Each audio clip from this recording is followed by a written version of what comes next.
Akeh men. Kangkung, sawi, Kangkung, ya Allah. Kok wis dhuwur-dhuwur ya pirang dina iki. Panen ayo. Lho nek nyabut sekase oyote, sampe oyote aja dipotol. Loh, sak ayote kok. Dicabut kabeh wis samono.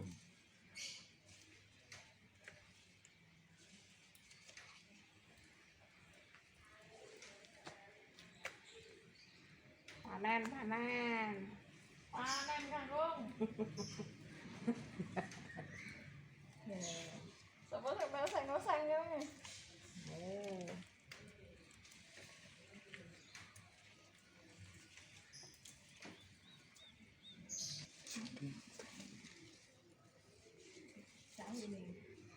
sawi iki engko digawe mie.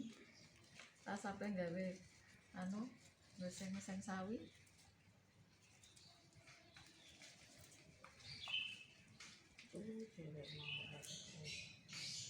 Cukup aja. Gak. Sing ane tak gawe ngoseng-ngoseng.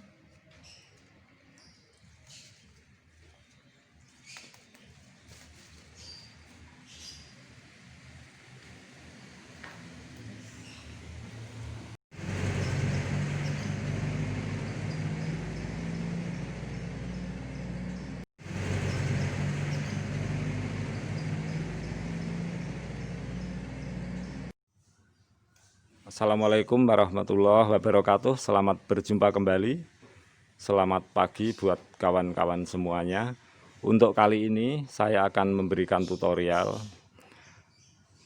bagaimana setelah tanaman sayur kita petik di lahan yang terbatas dan lahan yang sempit. Jadi kawan, ini bisa dipraktekkan juga di lahan yang luas juga lahan yang sempit. Seperti unggahan video saya yang telah lalu, di mana saya memberikan tutorial tentang ini. Kita garis tengah seperti ini sebagai jalan air, juga sebagai rembesan air, rembesan oksigen. Kita buatkan seperti ini.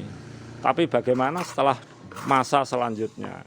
Masa selanjutnya kawan, itu tetap seperti ini, kita gemburkan aja, kita balik seperti ini. Jadi teknologi dengan rata. Jadi teknologi itu ini sangat tradisional, bahkan dilakukan rata-rata oleh pendahulu para petani kita. Itu seperti ini kawan. Kita balik seperti ini.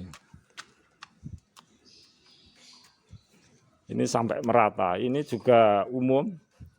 Dan sangat umum sekali dilakukan walaupun itu di lahan yang luas.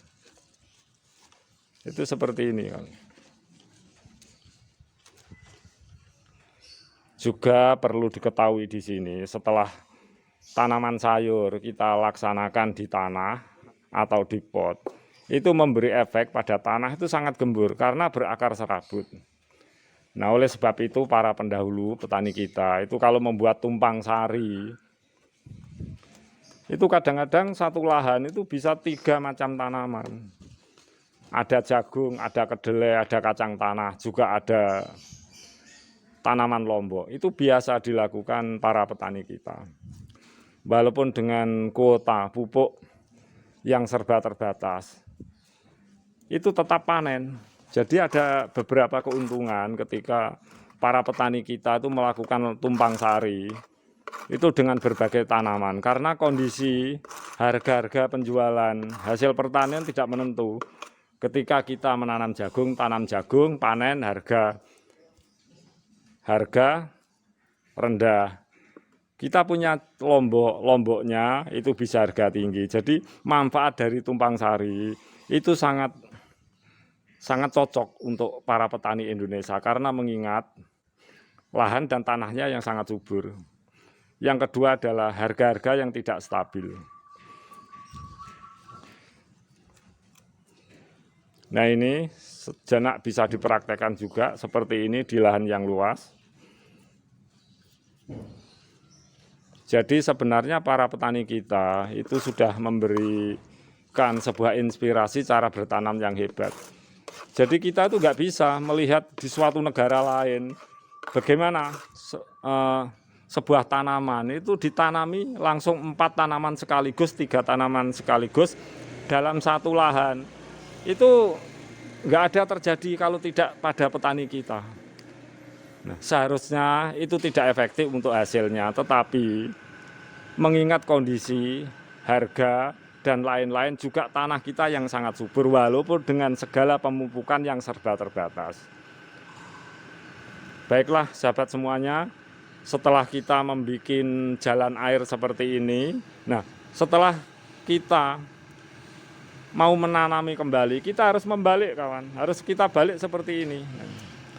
Dari kita membujur ke sini, akhirnya kita membujur ke sini, kita silang seperti ini.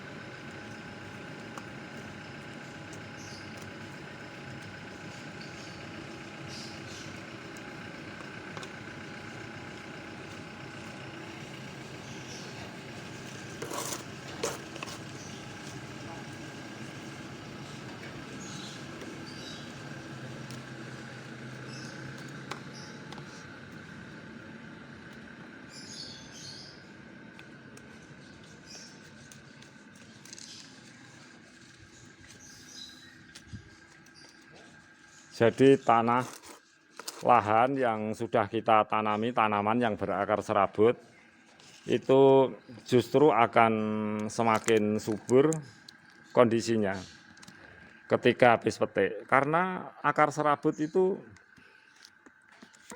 juga sangat menggemburkan tanah. Nah, ini jelas kita biasa untuk melihatnya di lahan-lahan yang luas. Apalagi ini ada sedikit campuran pupuk-pupuk hijau daun yang akhirnya nanti berkolaborasi dengan tanah, itu sangat subur. Jadi sahabat semuanya, bagi pemula atau kawan-kawan semuanya yang mau melakukan tumpang sari itu seperti ini. Ketika kita menanamnya dengan jalan air membujur ke timur dan ke barat, setelah fase kedua kita menanamnya, kita ganti dari timur ke barat menjadi utara ke selatan. Ini adalah biasa yang dilakukan oleh rata-rata kaum petani. Dan istimewanya tanah kita, pertanian kita tuh walaupun dengan pupuk yang apa adanya, tetapi dalam satu lahan tuh bisa tiga atau 4 tanaman. Harusnya saya memberikan sampling di lahan yang luas, tetapi semoga lain kali ada kesempatan. Ini adalah saya maksimalkan dulu lahan yang sempit, lahan di pot. Walaupun dengan segala keterbatasan, semoga kita sama-sama selalu memberi manfaat.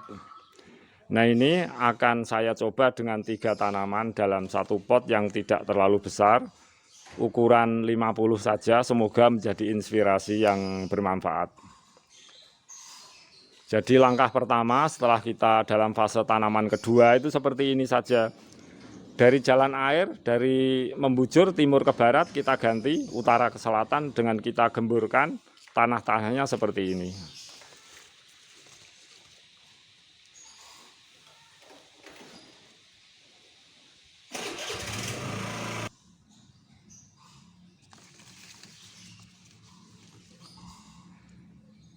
Kemudian informasi yang pertama tadi mengenai teknik setelah ditanam dan kita memetiknya. Teknik yang kedua, biasa kalau di lahan yang luas, itu kita menaburkan pupuk kandang.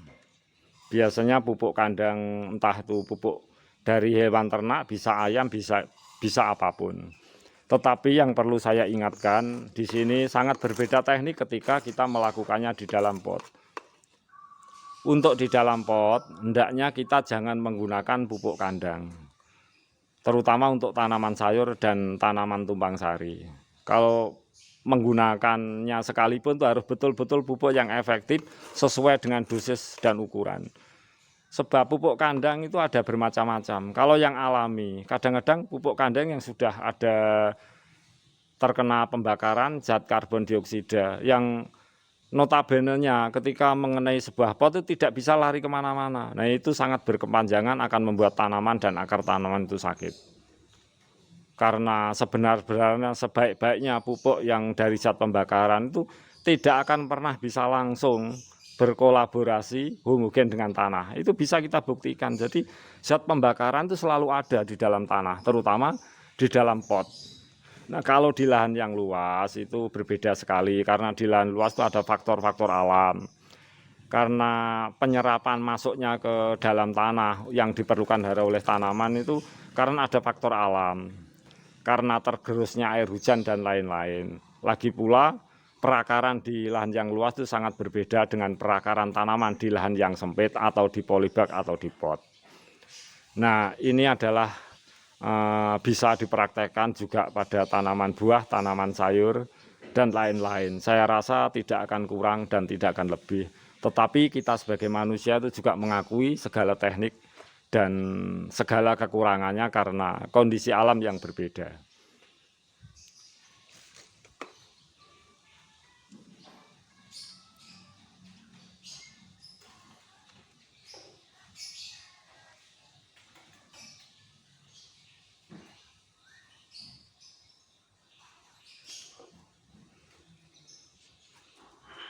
Kita seperti ini bisa langsung kita taburkan benih.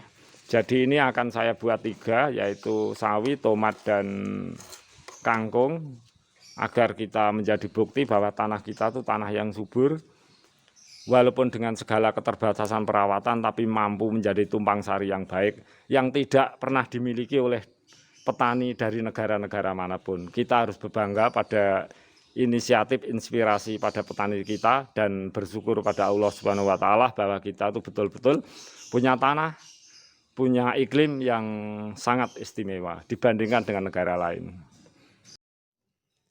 This is all talks not with headquarter fertilization. The crop are still harvested. The greatest intercropping of Indonesian farmer. Their knowledge really the reality. Semoga bermanfaat. Akhirul kata saya, wabillahi taufik wal hidayah. Wassalamualaikum warahmatullahi wabarakatuh.